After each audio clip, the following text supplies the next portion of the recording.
Sawa? Tunaanza na mbegu ya kitunguu. Kuna wakulima kitunguu. Hii inaitwa Buffalo C1. C1 sio F1. Hii ni C1. Sifa zake. Sifa yake kitunguu ni kwamba chenyewe hakipachi.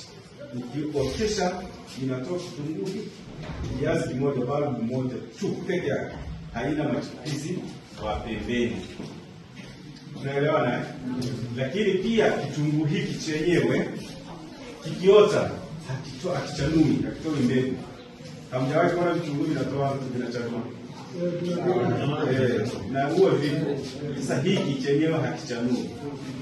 Kisipochanua maana yake ni nini sasa? Kisipochanua maana yake ni kwamba vile virutubisho ambavyo vingeweza kuchukuliwa kwa ajili ya kutengeneza mbegu vinaenda kutengeneza kile kitunguu peke yake. Kwa hivyo unapata vitunguu ambavyo ni size ya kati, ni kubwa kwa kiasi fulani. Rangi ya kitunguu sio chekundu sana kama red field, lakini sio hakina rangi pia ya bombe ile au ni bombe. Maana yake kipo katikati hapa. Umeelewana vizuri eh? Hiki kitunguu Buffalo C1. Buffalo C1. Bye bye. Oye.